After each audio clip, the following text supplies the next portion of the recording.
తెలంగాణలో ఉద్యోగాల జాతర మొదలైంది. నిరుద్యోగుల ఆశలు చిగురించాయి. రాష్ట్రంలోని వివిధ ప్రభుత్వ శాఖల్లో ఖాళీగా ఉన్న 7437 పోస్టుల భర్తీకి తెలంగాణ రాష్ట్ర స్థాయి పోలీస్ నియామక మండలి కీలక నోటిఫికేషన్ విడుదల చేసింది. Police, special protection force, fire and disaster response, జైళ్లు, కరెక్షనల్ సర్వీసెస్ విభాగాల్లో భారీ ఎత్తున నియామకాలు చేపట్టనున్నారు.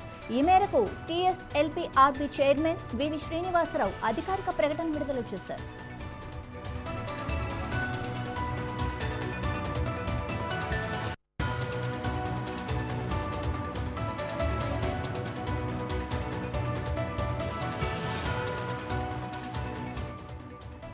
పోస్టుల వివరాలు చూస్తే అత్యధికంగా పోలీస్ శాఖలోనే ఖాళీలు ఉన్నాయి. ఇక 3697 సివిల్ కానిస్టేబుల్ పోస్టులు ఉన్నాయి. అలాగే 1052 ఆర్మ్డ్ రిజర్వ్ కానిస్టేబుల్ పోస్టులు కూడా ఉన్నాయి. వీటితో పాటు 148 సివిల్ సబ్ ఇన్స్పెక్టర్లు, 14 రిజర్వ్ ఎస్ఐలు, 12 రిజర్వ్ ఎస్ఐ ఖాళీలు భర్తీ చేయనున్నారు.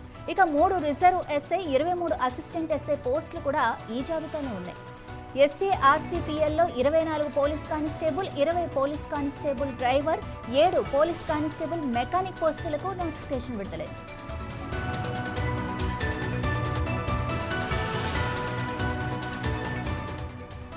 ఇక రెండో నోటిఫికేషన్ కింద స్పెషల్ ప్రొటెక్షన్ ఫోర్స్ విభాగాన్ని చూస్తే 1380 కానిస్టేబుల్, 44 ఎస్ఐ పోస్టులు భర్తీ చేయనున్నారు.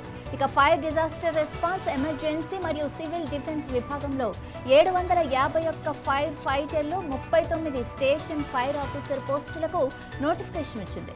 జైల్లో, కరెక్షనల్ సర్వీసెస్ విభాగంలో 14 పురుషుల డిప్యూటీ జైలర్, 1 మహిళా డిప్యూటీ జైలర్, 196 పురుషుల వార్డెన్, 12 మహిళా వార్డెన్ ఖాళీలను భర్తీ చేయనున్నారు.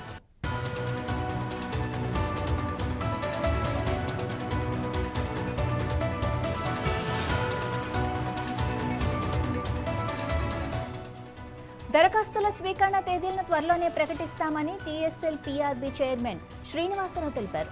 అభ్యర్థుల అధికారిక వెబ్సైట్ tgprb.in ద్వారా దరఖాస్తు చేసుకోవచ్చని ఆయన సూచించారు. దరఖాస్తు చేసే ముందే సివిల్ సర్జన్తో వైద్య పరీక్షలు చేయించుకోవాలని శ్రీనివాసరావు స్పష్టం చేశారు. నిర్దేశిత శారీరక, వైద్య ప్రమాణాలున్నాయో లేదో చూసుకోవాలని చెప్పారు. లేకపోతే తర్వాత దశల్లో నిరాశ తప్పదని కూడా హెచ్చరించారు.